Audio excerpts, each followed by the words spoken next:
धडा आहे ना तो घेणार आहोत. आपल्या धड्याचं जे नाव आहे ते आहे पृष्ठफळ आणि घनफळ. असा आपला जो 17वा धडा आहे तो आपण आता सुरू करणार, कारण आपण क्षेत्रफळ शिकलोय. क्षेत्रफळ हा धडा आपला झाला. शिकलो ना आपण वेगवेगळ्या चौकोनांचे क्षेत्रफळ, त्रिकोणाचे क्षेत्रफळ, वर्तुळाचे क्षेत्रफळाचं सूत्र बघितलं की नाही?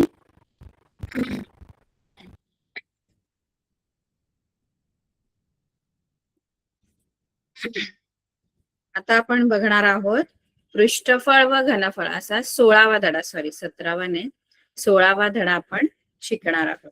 ठीक आहे. 16व्या धड्याचं नाव आहे पृष्ठफळ आणि घनफळ. आता पृष्ठफळ घनफळ काय असतं? याच्या आधीचा जो धडा होता तो क्षेत्रफळ असा होता, है ना. आणि क्षेत्रफळ या धड्यामध्ये आपण वेगवेगळे त्रिकोण, चौकोन, है ना, वर्तुळ यांच्या क्षेत्रफळाची सूत्र बघितली क्षेत्रफळामध्ये. 15वा धडा क्षेत्रफळ होता. 16वा धडा पृष्ठफळ आणि घनफळ आहे. तर पृष्ठफळ, घनफळ आणि त्यांचं क्षेत्रफळ का वेगळं काय याच्यामध्ये? तर क्षेत्रफळ जे असतं ना, क्षेत्रफळ, ते क्षेत्रफळ हे द्विमितीय आकृत्यांचं असतं. बघा, दोन प्रकारच्या तुम्हाला आकृत्यांचा अभ्यास इथे आहे, एक द्विमितीय आणि त्रिमितीय. द्विमितीय म्हणजे काय? तर दोन मिती असलेल्या द्विमितीय आकृती असतात. दोन मिती ज्यांना आहेत, आपल्याला ज्या आकृत्या आहेत या दोन प्रकारच्या आहेत. एक आहे द्विमितीय, द्विमितीय आणि त्रिमितीय. द्विमितीय म्हणजे दोन मिती असणाऱ्या, दोन बाजू, दोन मिती असणाऱ्या, दोन बाजू नाही म्हणता येणार, पण त्याच्या दोन मिती असतात. मिती म्हणजे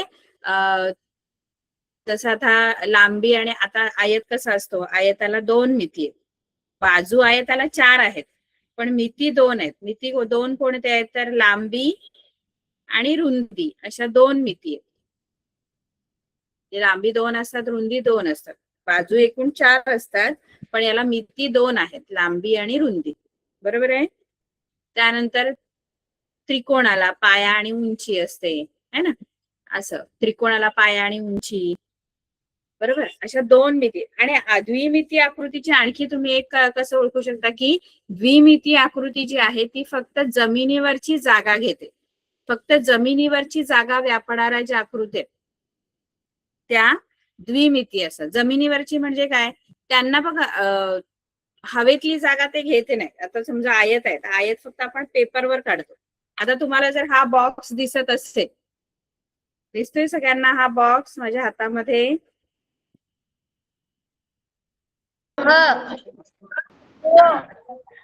है ना. आता हा बॉक्स आहे आणि एक मिनिट,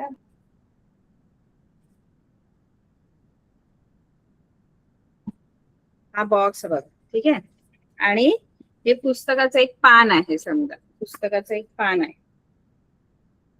तर पुस्तकाचं एक पान जर आपण बघितलं की नाही, पुस्तकाचं एक सिंगल पेज जर बघितलं तर ते समजा आपण जमिनीवर ठेवलं तर ते फक्त जमिनीवरची जागा व्यापतं. आता पुस्तकाचं जे एक पान आहे तो आयत आहे, आयत बोलतात तर, आणि त्यातून जर मी जमिनीवर ठेवला तर फक्त जमिनीवरची जागा घेणार तो. आता ही जी, हा जो बॉक्स आहे की नाही माझ्या हातामध्ये, हा फक्त जमिनीवरची जागा घेणार का? कारण याला बघा, याला उंची आहे, तो हवेतली पण जागा व्यापतो, फक्त जमिनीवरची नाही. जमिनीवरची जागा तर तो घेणारच आहे, पण त्याला उंची असल्यामुळे तो हवेतली सुद्धा जागा घेतो. आणि याच्यामध्ये आपण काहीतरी ठेवू शकतो, बरोबर आहे. याच्यामध्ये आपल्याला काहीतरी ठेवता येतं. म्हणजे याला घनफळ का आहे? ह्या आकृत्यांना घनफळ असतं. घनफळ का? कारण याला एक उंची असते, तिसरी मिती पण येते, याला लांबी पण आहे, रुंदी आहे. बघा, ही जी मोठी बाजू आहे ती लांबी आहे, ही जी आहे ती रुंदी आहे, आणि ही उंची आहे. अशी तिसरी मिती याला येते, म्हणून याला त्रिमिती आकृती असं म्हणतात. कारण याला लांबी, रुंदी आणि तिसरी मिती कोणती आहे याच्यामध्ये?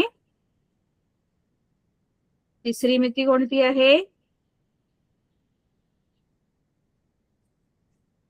उंची. उंची ही तिसरी मिती याच्यामध्ये येते आणि म्हणून याच्यामध्ये आपण काहीतरी ठेवू शकतो. तसं नुसतं आयत म्हटलं, आता हा आयत आहे, हा आयत जर तुम्ही जमिनीवर ठेवला तर तो जमिनीवरचीच जागा घेणार. एखादं पान तुमचं असेल घेत, ते हवेमधली जागा नाही घेत, तर त्याला फक्त क्षेत्रफळ असणार.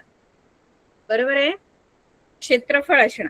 त्याच्यामध्ये आपण काही ठेवू शकतो का? त्या म्हणजे आता जसं या बॉक्स मध्ये आपण काहीतरी ठेवू शकतो, तसं त्याच्यामध्ये आपल्याला काही नाही ठेवता येत. त्याला घनफळ नसतं. द्विमिती आकृत्यांना घनफळ नसतं, त्यांना फक्त क्षेत्रफळ असतं.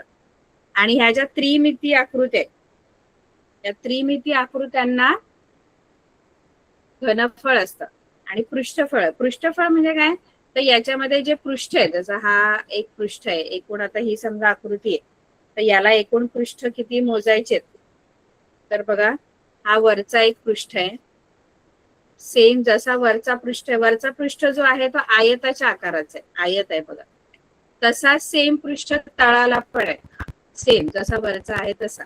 हा दुसरा, हा वरचा आहे तो पहिला, दुसरा, त्यानंतर हा एक आहे आयत, हा पण आयतच आहे, हा तिसरा, आणि बरोबर त्याच्या मागच्या बाजूला जो आहे तो चौथा, आणि आपला डाव्या हाताला जो आहे छोटा, हा छोटा आयत, हा पाचवा, आणि हा सहावा. असे एकूण 6 पृष्ठ आहेत, त्याला पृष्ठभाग आहे. 6 आयतांनी बनलेला आहे हा, 6 वेगवेगळे आयत जोडून बनलेला आहे, म्हणून याला 6 पृष्ठ आहेत असं म्हणतो आपण.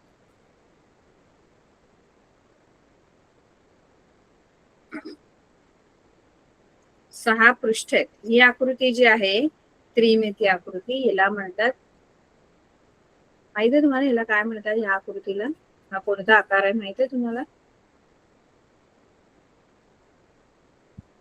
याला काय म्हणतात? असा जो आकार असतो त्याला काय म्हणतात? अशा आकाराच्या अनेक वस्तू आपल्या आजूबाजूला आहेत. सगळे जे बॉक्स आहेत ते या आकाराचे असतात. त्याला काय म्हणतात? या आकाराला आपण गेल्या वर्षी शिकलेलो आहोत, त्याला इष्टिका चिती असं आपण म्हणतो. काय म्हणतात यांना? काय? इष्टिका चिती. बरोबर, इष्टिका चिती असं म्हणतो आपण. ठीक आहे. हा जो इष्टिका चिती आहे याला 3 मिती लांबी, रुंदी आणि उंची असतात. याला ठेवायच्या या गोष्टी. ठीक आहे. एकूण 6 पृष्ठभाग असतात आणि याला घनफळ सुद्धा आहे. घनफळ काय? कारण याच्यामध्ये आपण जर काही ठेवतो मग याच्यामध्ये काहीतरी राहू शकतं, ते जे घनफळ आहे, घनफळ आणि पृष्ठफळ दोन्ही गोष्टी याला आहेत. पृष्ठफळ आपण यांचं काढलेलं आहे, 7वी मध्ये आपल्याला होती सूत्र त्यांची पृष्ठफळाची, इष्टिका चितीचे. बघा, ही पण एक आकृती त्रिमिती आहे, दिसते? हा त्रिमिती आकृती, ही पण तशीच आहे. इष्टिका चिती आणि याच्यामध्ये फरक काय माहितीये का? याला पण 6 पृष्ठच आहे, याला पण 6 आहे, पण याच्यामध्ये कसं आहे, लांबी, रुंदी आणि उंची ही वेगवेगळ्या आकाराची. लांबी मोठी असते, खूप लांबी जास्त असते, रुंदी त्याच्यापेक्षा कमी, आणि उंची आहे बघा, ही उंची. तसं याच्यामध्ये लांबी, ही लांबी, रुंदी आणि उंची हे तिन्ही पण सारखे असतात. जेवढी लांबी आहे ना तेवढीच रुंदी आणि तेवढीच उंची असतात. याला घन म्हणतो आपण, घन. याला घन असं म्हणतात. ही जी हा जो आकार आहे हा घन आहे. याला पण 6च पृष्ठभाग असतात. याचे 6 पृष्ठभाग चौरस आहेत बघा, चौरस. तसे याचे 6 पृष्ठभाग आयताकृती असतात.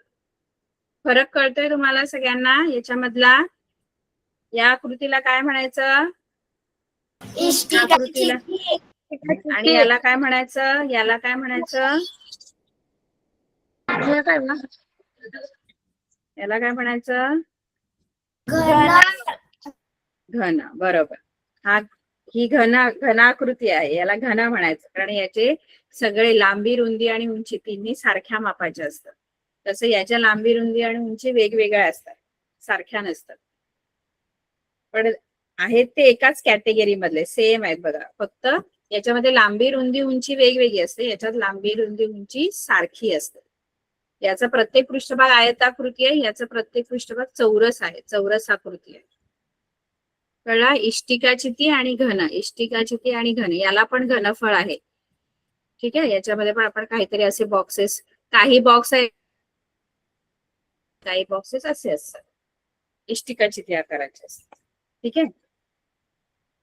तर आपल्याला आता सध्या इष्टिकाचिती आणि घन या दोघांच्या घनफळाचं सूत्र आहे.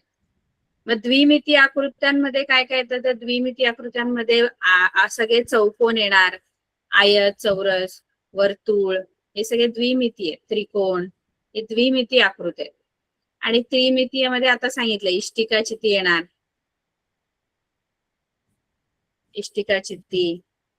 इष्टिकाचिती अशी असते. इष्टिकाचिती घन पण असाच असतो, फक्त सगळ्या बाजू सारख्या असतात त्याच्यात. सगळं. त्यानंतर वृत्तचिती येते. वृत्तचिती काय आहे ते आपण पुढे शिकणार आहोत. वृत्तचिती हे सगळ्या त्रिमिती आकृत्या. ही वृत्तचिती आहे. शंकू आहे, या सगळ्या त्रिमिती आकृत्या. गोल आहे, अर्ध गोल आता तुम्हाला आहे की नाही माहित नाही मला, पण या सगळ्या त्रिमिती आकृत्या आहेत आपल्याकडे. तर या त्रिमिती आकृत्यांचा आता आपल्याला अभ्यास करायचा आहे. फळामध्ये या त्रिमितीय आकृत्यांसाठी आपल्याला सूत्र दिलेली आहे. त्याच्या आधीचा जो धडा होता क्षेत्रफळ, त्याच्यामध्ये आपल्याला द्विमितीय आकृत्यांच्या क्षेत्रफळांचे सूत्र होते. कळते का फरक? क्षेत्रफळामध्ये चिरखन जे विद्यार्थी आहेत, मुली बसलेल्या आहेत, त्यांच्या वर्गात शिक्षक नाहीयेत का?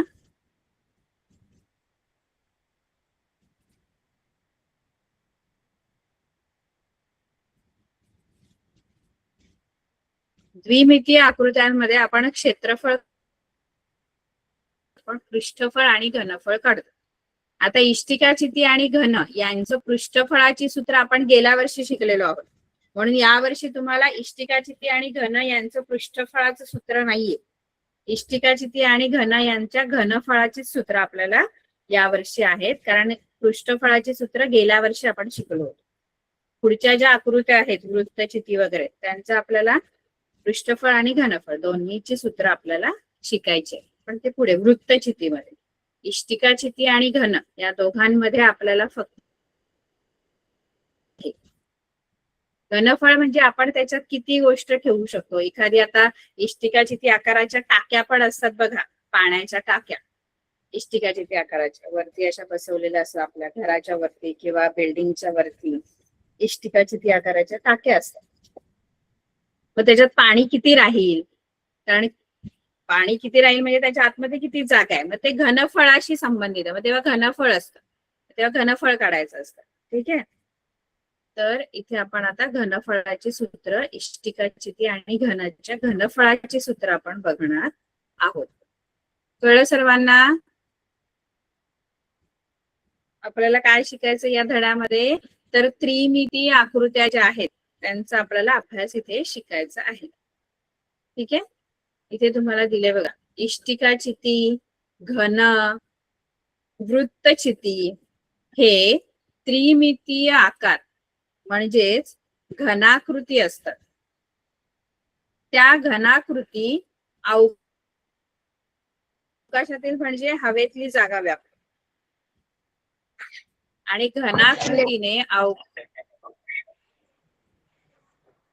घनाकृतीने अवकाशातील व्यापलेल्या जागेचे माप म्हणजे त्या घनाकृतीचे घनफळ होय.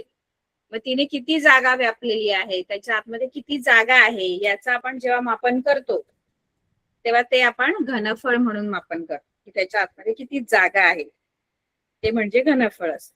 ठीक आहे. तर घनफळाची जी सूत्र आहेत ते आपण आधी इष्टिकाचितीचं बघूया. इष्टिकाचितीचे घनफळ.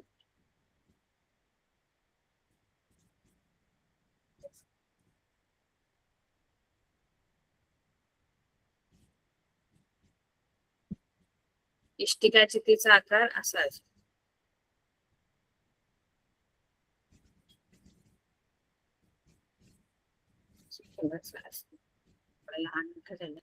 इष्टिकाची आता याचं घनफळ जर पाहिजे तर इष्टिकाचिती बघा, ही लांबी असते, ही उंची आहे. तीन मिती येत असतात याला. एक लांबी, ही लांबी असते, ही रुंदी असते आणि ही उंची असते. तर तीन मिती. आणि इष्टिका चितीचे घनफळ जर आपल्याला पाहिजे तर लांबी गुणिले रुंदी असं करायचं. इष्टिका चितीचं घनफळ, इष्टिका चितीचे घनफळ बरोबर रुंदी गुणिले उंची. एल म्हणजे लांबी, बी म्हणजे रुंदी आणि एच म्हणजे उंची. या तिघांचा गुणाकार करायचा घनफळासाठी. इष्टिका चितीचं घनफळ पाहिजे तर लांबी गुणिले रुंदी गुणिले उंची असं आपण सूत्र लिहायचं. त्यानंतर दुसरं आहे घन. घन दाखवला ना तुम्हाला तो वर्ग.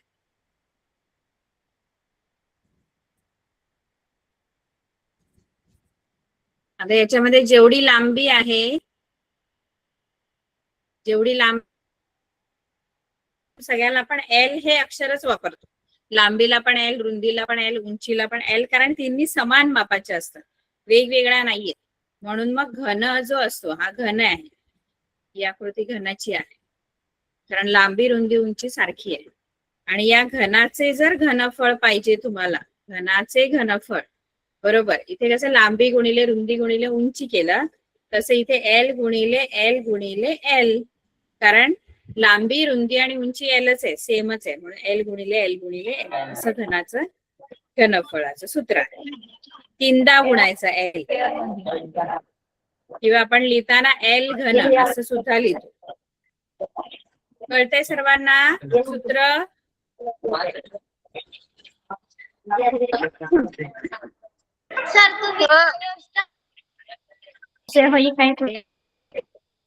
हा, म्यूट करा आता.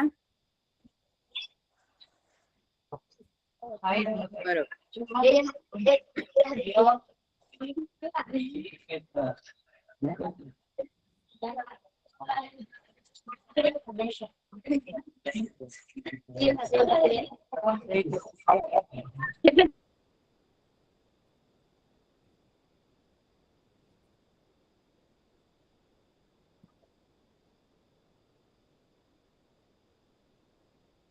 आपल्याला याच्यावर दोन सूत्रांवर आधारित आपल्याला गणित सोडवायचे आहे. सराव संच 16.1 मध्ये. ठीक आहे, पहिला काय दिलंय बघा. पहिलं गणित, एका खोक्याची लांबी, आता खोका म्हटलंय, एका खोक्याची लांबी 20 सेंटीमीटर, रुंदी 10.5 सेंटीमीटर आणि उंची 8 सेंटीमीटर. आता खोका म्हटलं तर खोका जो आहे तो एकतर इष्टिका चिती आकाराचा असू शकतो किंवा घन आकाराचे पण खोके असतात ज्याची लांबी रुंदी उंची. पण इष्टिका चिती आहे की घन हे कसं कळणार? लांबी रुंदी उंची जर सारखी असेल तर तो घन आहे आणि जर वेगवेगळी दिली असेल तर तो इष्टिका चिती आहे. मग पहिल्या आकृतीमध्ये जो खोका आपल्याला सांगितलेला आहे तो खोका इष्टिका चिती आकाराचा आहे की घन आकाराचा आहे सांगा बरं. पहिल्या गणितामध्ये जो खोका आपल्याला, खोका कोणत्याही आकाराचा, तो घन आकाराचा पण असू शकतो किंवा इष्टिका चिती आकाराचा पण असू शकतो. पण मग ओळखायचं कसं की तो इष्टिका चिती आहे की घन आहे? ज्याची लांबी रुंदी उंची वेगवेगळी दिलेली आहे याचा अर्थ तो इष्टिका चिती आहे, आणि ज्याची लांबी एकच दिलेली आहे, लांबी रुंदी उंची, तो घन आहे. मग पहिल्या गणितामध्ये जो खोका आपल्याला सांगितलेला आहे तो इष्टिका चिती आहे की घन आहे ते सांगा बघू. प्रश्न वाचा आणि मला सांगा की खोक्याचा आकार कोणता? इष्टिका चिती, बरोबर. का इष्टिका चिती? इष्टिका चिती का? कारण त्याची लांबी रुंदी उंची ही वेगवेगळी असते म्हणून. Very good. कारण देताना तुम्हाला वेगवेगळी दिले बघा, लांबी 20 सेमी दिलेली आहे, रुंदी 10.5 सेमी दिलेली आहे, उंची 8 सेमी दिलेली आहे. याचा अर्थ आपला जो खोका आहे त्या गणितामध्ये तो इष्टिका चिती आकाराचा आहे, बरोबर आहे. आणि आपल्याला त्या खोक्याचे घनफळ काढायचं आहे. ठीक आहे, मग आता खोक्याची लांबी रुंदी उंची लिहून घ्यायची पहिल्या गणितामध्ये. लांबी म्हणजे एल. एल किती दिलेला आहे पहिल्या गणितामध्ये? एल किती आहे? 20 सेमी. 20 सेमी. बरोबर. त्यानंतर रुंदी किती दिलेली आहे?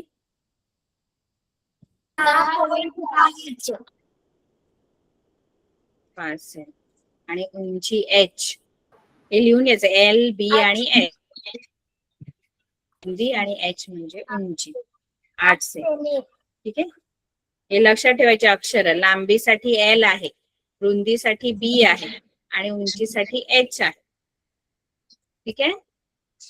आता आपल्याला खोक्याचे घनफळ काढायचंय. खोक्याचे घनफळ म्हणजेच इष्टिका चितीच्या आकाराचा आहे ना तो. खोका हा इष्टिका चिती आकाराचा आहे. मग इष्टिका चितीच्या घनफळाचं सूत्र वापरायचं. खोक्याचे घनफळ बरोबर काय येणार सूत्र? लांबी गुणिला खोक्याचे घनफळ बाजू. उंची उंची उंची गुणिला उंची. लांबी गुणिले रुंदी गुणिले उंची असं. आता याच्यामध्ये आपण किमती टाकू. लांबी 20 आहे गुणिले रुंदी 10.5 आहे आणि गुणिले 8 असं तिघांचं पण गुणाकार होतो. मग आता गुणाकार करा बघूया तिघांचा. हे दशांश चिन्ह आधी लक्षात घेऊ नका. आधी 105 आहे असं समजा. 20 ने 105 ला गुणा आणि पुन्हा त्याला 8 ने गुणा आणि मला उत्तर सांग. 160. कशाचा गुणाकार 160? कशाचा गुणाकार 160? 20 गुणिला 20 आणि 10.5 सगळ्याचा गुणाकार 160 येतो. कसं काय? 20 आणि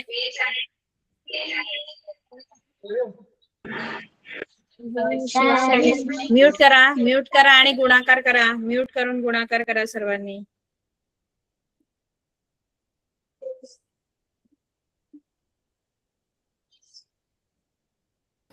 सोळाशे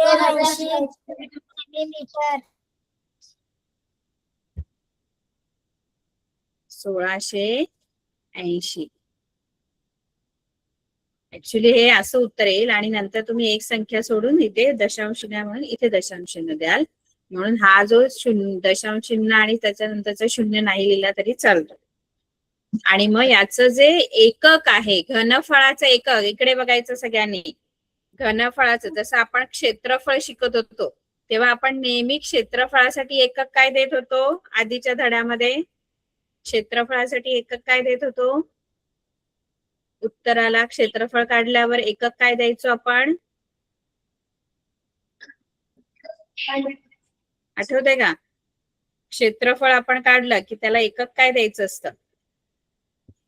चौरस सेमी किंवा चौरस मीटर. मीटर मध्ये जर दिलं असेल तर चौरस मीटर. हे क्षेत्रफळासाठीचे एकक आहे. आता आपण क्षेत्रफळ काढलंय की घनफळ. आता आपण हे जे 1680 काढले ते काय आहे? घनफळ. क्षेत्रफळ घनफळ बरोबर. मग घनफळाला एकक द्यायचं घ सेमी. आता हे सेंटीमीटर मध्ये आहेत ना. लांबी रुंदी उंची सेमी मध्ये आहेत म्हणून घ सेमी. आणि मीटर मध्ये असेल तर घ मी असं द्यायचं. कळलं? लांबी रुंदी उंची जर मीटर मध्ये आहे तर घ मी. जसं चौमी असतं क्षेत्रफळासाठी चौरस मीटर तसं इथे घन सेंटीमीटर किंवा घन मीटर. मग घन आपण पूर्ण नाही लिहित फक्त घ लिहितो आणि सेमी लिहितो. हे आहे खोक्याचे घनफळ. कळते सर्वांना?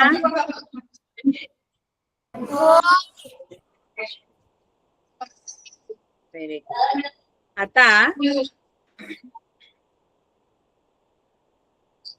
आता आपल्याला पुढचं गणित बघायचंय. ठीक आहे. पुढच्या गणितामध्ये आपल्याला काय दिलंय बघा. पुढच्या गणितामध्ये आपल्याला असं दिलंय की एका म्यूट करा बघू. ज्यांचं अनम्यूट आहे ना त्यांनी म्यूट करा. मी जेव्हा प्रश्न विचारेन तेव्हा फक्त अनम्यूट करा. ठीक आहे.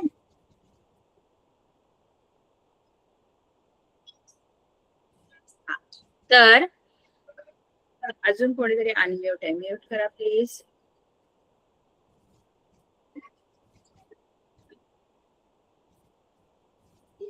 ठीक. एका इष्टिकाचिती आकाराच्या साबणाच्या वडीचे, साबण बघा असतो, साबणाची वडी असते, साबण असतो बघा, तो साबणाचा आकार जो आहे ना तो इष्टिकाचिती आकाराचे साबण येतात बघा, असे असे म्हणजे हे हा खूप मोठा आहे, पण आपण मोबाईलच्या आकाराचे वगैरे थोडे असे साबण येतात बघा, इष्टिकाचिती आकाराचेच असतात. तुम्ही मला इष्टिकाचिती आकाराच्या आणखी कोणत्या वस्तू सांगू शकता का उदाहरण इष्टिकाचिती आकाराचं? बघा आपलं जे पुस्तक असतं की नाही ते पण इष्टिकाचितीच आहे. हा, एक पान जर तुम्ही बघितलं तर एक पान हे आयत आहे, पण अशी खूप सारी पानं एकत्र केली की त्याला एक उंची मिळते, तिसरी मिती पण मिळते. त्यामुळे आपलं जे पुस्तक आहे ते कोणत्या आकाराचं असतं? पुस्तक, वह्या या कोणत्या आकाराच्या असतात? इष्टिकाचिती. इष्टिकाचिती. आणखी कोणती उदाहरणं तुम्ही देऊ शकता इष्टिकाचितीमध्ये? टेबलची फळी. हा, बरोबर बरोबर. आणखी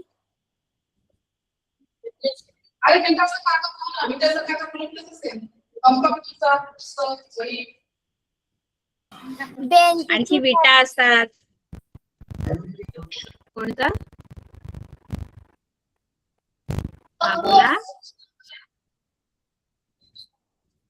कंपास पेटी. बरोबर, व्हेरी गुड. कंपास पेटी है ना. वीट असते, विटा असतात है ना. आपल्या घरात आपण जो मोबाईल वापरतो तो सुद्धा इष्टिकाचिती आकाराचाच असतो. ठीक आहे. तर साबणाच्या वडीचं इथे उदाहरण दिलंय, ती सुद्धा इष्टिकाचिती. ती राऊंड वाली नाही, तर अशी सरळ इष्टिकाचिती आकाराचे जे आपले साबण येतात त्या आकाराचं साबणाचं घनफळ मला दिलेलं आहे. घनफळ आपल्याला दिलेलं आहे. घनफळ किती दिलंय त्या वडीचं? किती घनफळ आहे? 150 सेमी. सेमी असं घनफळ दिलेलं आहे त्या साबणाच्या वडीचं. आणि काय दिलं बघूया आपण.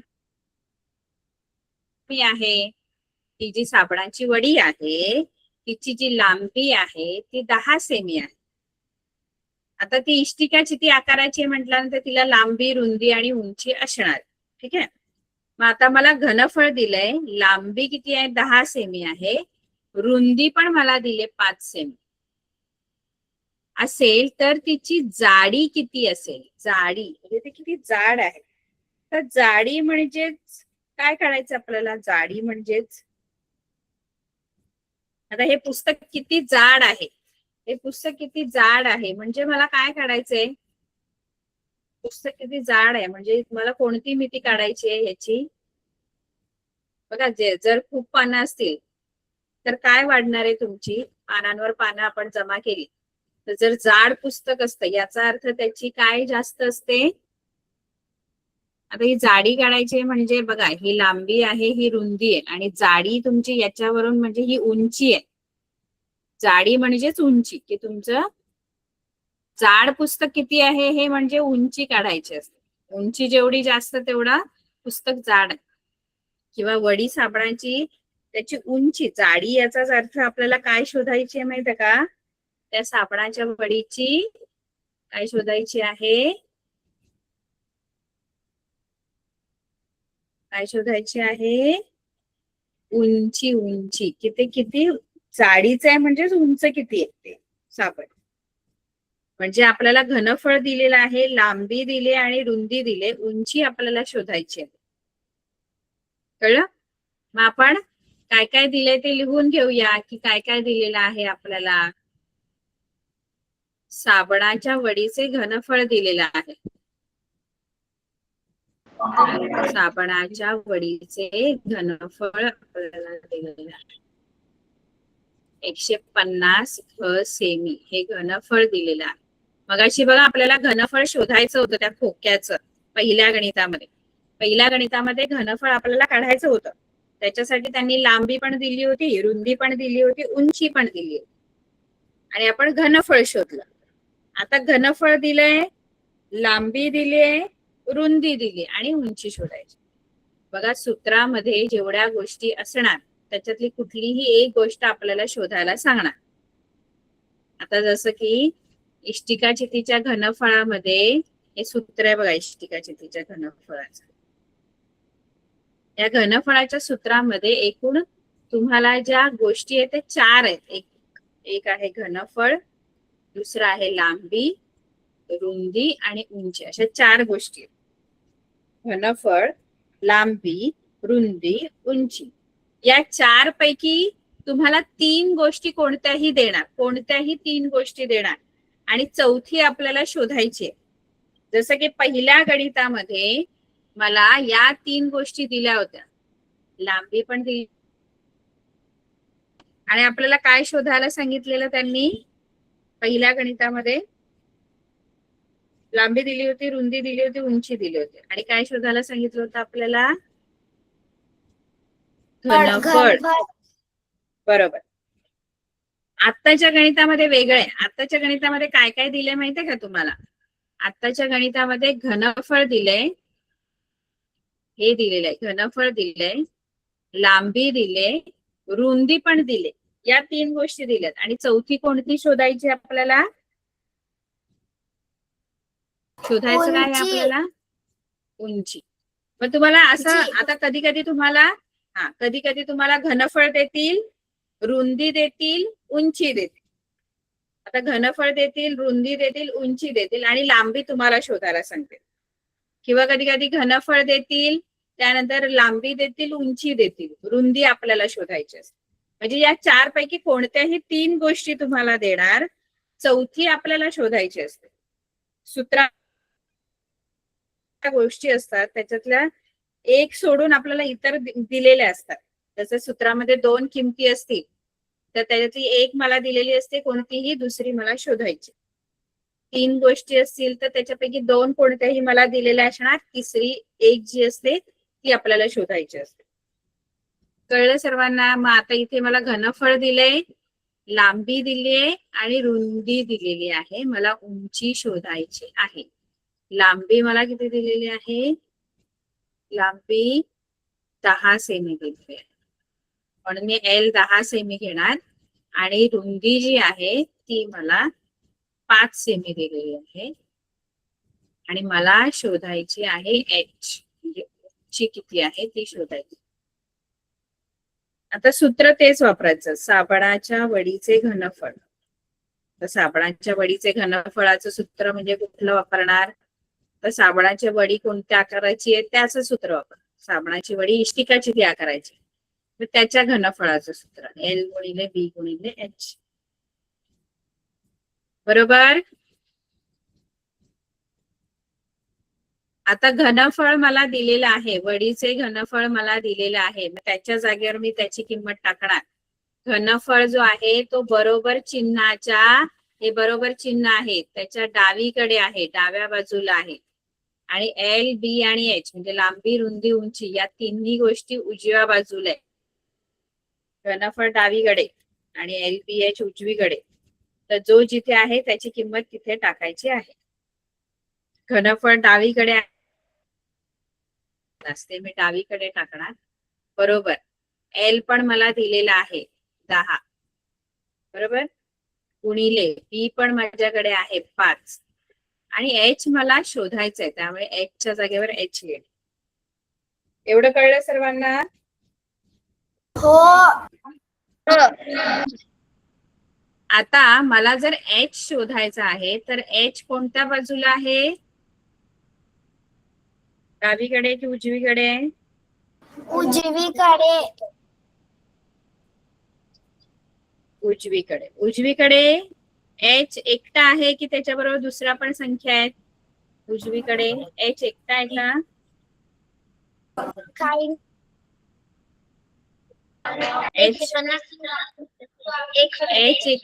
H जो आहे तो एकटा नाहीये उजवीकडे, त्याच्याबरोबर 10 आणि 5 या 2 संख्या गुणाकारात आहेत. तर H ला एकट्याला ठेवायचं इथे उजवीकडे आणि 10 आणि 5 ज्या 2 संख्या आहेत त्या कुठे न्यायच्या आपण? दोन्ही संख्या 10 आणि 5 ला कुठे न्यायचं?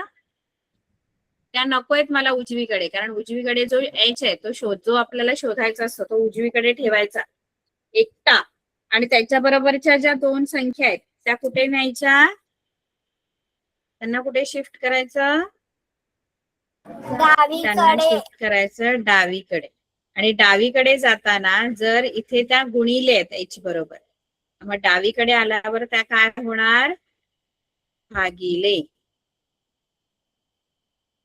ज्या गुणिले असतात त्या भागिले होतात, ज्या भागिले त्या गुणिले होतात, ज्या अधिक आहेत त्या वजा होतात, त्या वजा आहेत त्या अधिक होतात. बाजू बदलली की, डावीकडून उजवीकडे नेला किंवा उजवीकडून डावीकडे नेला गोष्टी संख्या, की त्यांची क्रिया बदलते. जर गुणाकार असतील तर भागाकार. आता इथे गुणाकार होत्या ना, एच बरोबर त्या गुणिले होत्या, त्यामुळे डावीकडे आल्यावर त्या भागिले झाल्या. हा 0 0 जातो, इथे 1 राहिला, इथे 5 ने या 15 ला भाग जातो. 5 1 5, 5 3 15. खाली काय नाही राहिला, खाली 1 राहिला, आणि वरती काय राहिलंय?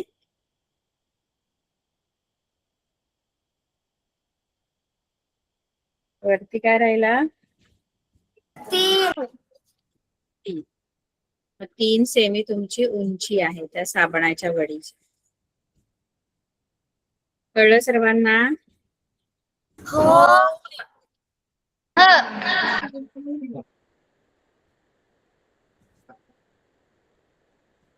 ठीक आहे. आता आपण पुढचं गणित एक बघणार आहोत.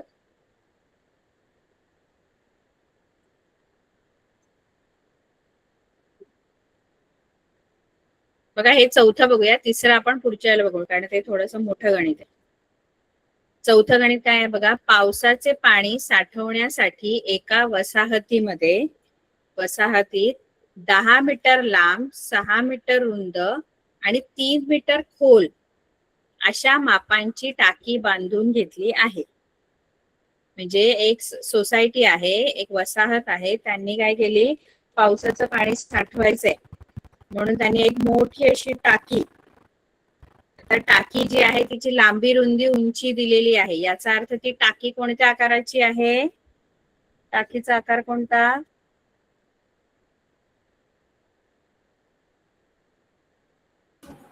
वृत्तचिती. वृत्तचिती नाही, इष्टिकाचिती. वृत्तचिती आपण अजून शिकलो नाही. कोणता आकार आहे? इष्टिका चिती. ठीक आहे. आता त्या इष्टिका चिती आकाराची टाकी त्यांनी बसवलेली आहे. तर त्या टाकीची लांबी दिली आहे, रुंदी दिली आहे, आणि उंची सुद्धा दिलेली आहे. आणि आपल्याला प्रश्न काय विचारलाय, तर त्या टाकीची धारकता किती आहे? धारकता किती आहे? धारकता म्हणजेच घनफळ, म्हणजे त्याच्यामध्ये किती पाणी राहील असं त्यांना विचारायचं आहे, की त्याचं घनफळ किती आहे. आणि त्यांनी पुढचा प्रश्न असा विचारलाय की टाकीत किती लिटर पाणी मावेल. आता घनफळच सांगतं, पण पुढे त्यांनी असा प्रश्न का विचारलाय की किती पाणी मावेल, पण लिटर मध्ये विचारलंय. कारण आपण जे घनफळ काढतो ना, ते आपण घनफळ काढतो ते घ सेमी किंवा घ मी मध्ये असतं. बरोबर आहे? हे पण घनफळ धारकताच आहे. आणि त्यांनी विचारले की तुम्ही जी धारकता आपण जी काढणार आहे ती घ सेमी किंवा घ मी मध्ये असणार आहे, पण त्यांनी लिटर मध्ये किती पाणी राहील ते विचारलेले. मग लिटर मध्ये कसं त्याचं रूपांतर करायचं ते मी तुम्हाला सांगते. आधी आपण त्याची धारकता म्हणजेच घनफळ काढून घेऊया.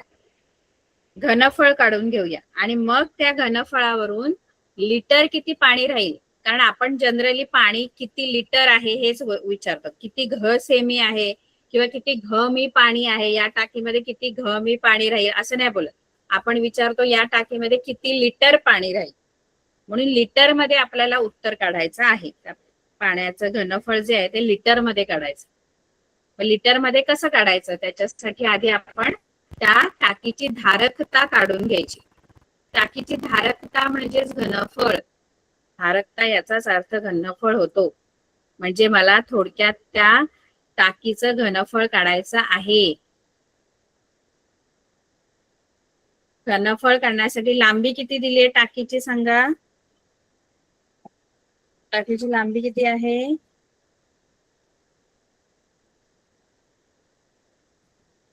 6 मीटर. रुंदी आहे 6 मीटर आणि उंची आहे. आता आपण लगेच त्या टाकीचे घनफळ काढून घेऊ किंवा टाकीची धारकता काढून घेऊ. धारकता म्हणजेच घनफळ. धारकता म्हणजेच घनफळ. धारकता म्हणजेच घनफळ. लक्षात ठेवायचं. सूत्र काय वापरायचं टाकीच्या घनफळासाठी? टाकी कोणत्या आकाराची आहे? इष्टिकाची ती. मग कोणतं सूत्र वापरायचं? रुंदी गुणिले उंची. लांबी गुणिले रुंदी गुणिले उंची. लांबी दिले 10, रुंदी पण दिले 6 आणि उंची दिले 3. आता ह्यांचा गुणाकार सोपा आहे. 10 गुणिले 6 गुणिले 3 180 होणार. 180 घ मी एवढी धारकता आहे. कारण मीटर मध्ये दिलंय त्यामुळे घ मी. म्हणजे टाकीची जी धारकता आहे किंवा टाकीचे जे घनफळ आहे ते 180 घ मी आहे. आता आपल्याला आता हीच धारकता 180 घ मी जे आहे त्याला मला लिटर किती असणार आहे ते विचारले. तर तुम्ही काय करायचं माहितीये का? जर तुमची धारकता घ मी मध्ये आलीये तर तिचं लिटर मध्ये जर तुम्हाला रूपांतर करायचं आहे तर तुम्ही 1000 ने त्या धारकतेला गुणायचं. बघा, घन मीटर आलं तर 1000 ने गुणायचं. आणि जर तुमची धारकता घ सेमी मध्ये आहे तर 1000 ने भागायचं. लक्षात ठेवायचं. घ आता कशामध्ये आली आहे धारकता आपली? घ मी मध्ये आली की घ सेमी मध्ये आली आहे? कशामध्ये आली आहे धारकता? आपल्याला लांबी रुंदी उंची मीटर मध्ये दिल्या होत्या म्हणून आपली धारकता घ मीटर असणार, घन मीटर असणार. आणि घन मीटरचं लिटर मध्ये जर रूपांतर करायचं आहे तुम्हाला तर काय करायचं असतं? 1000 ने गुणायचं. इथे बघा 1 घन मीटर म्हणजे 1000 लिटर. 1 घन मीटर म्हणजे 1000 लिटर असतं. ठीक आहे, कळलं? आणि 1 लिटर म्हणजे 1000 घ सेंटीमीटर असत. हे लिहून घ्या कुठेतरी. जर तुम्हाला धारकता घन मीटर मध्ये आहे तर ती लिटर मध्ये करायची असेल तर 1000 ने गुणा. आणि जर तुमची धारकता घ सेमी मध्ये आहे, सेमी मध्ये, तेव्हा 1000 ने गुणायचं नाही, तेव्हा 1000 ने भागायचं. तेव्हा तुम्हाला लिटर मध्ये उत्तर मिळणार. मी काय बोलते कळते तुम्हाला?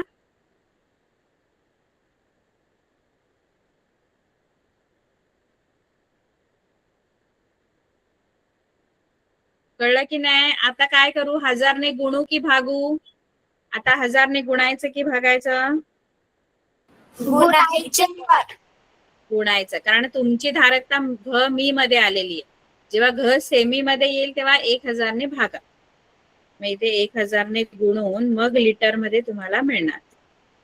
आणि मग ते उत्तर येणार 180 वर आणखी 3 शून्य म्हणजे 1,80,000 लिटर पाणी त्याच्यामध्ये राहणार आहे. किती? 1,80,000 लिटर पाणी त्या टाकीमध्ये राहू शकतं. एवढी मोठी टाकी त्यांनी बांधलेली आहे. कारण घ मी मध्ये 180 घ मी आलं, पण लिटर मध्ये जर करायचंय तर 1000 ने गुणायचं. कळलं सर्वांना? हो. लिटर मध्ये कसं रूपांतर करायचं? ठीक आहे, आपली लिहून घेतलं हे.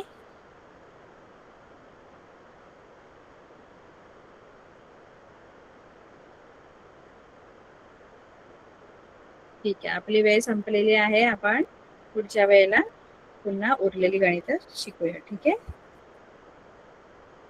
चालेल? Bye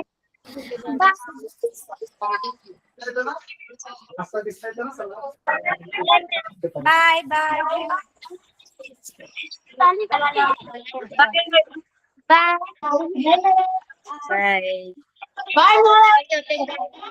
bye bye. बाय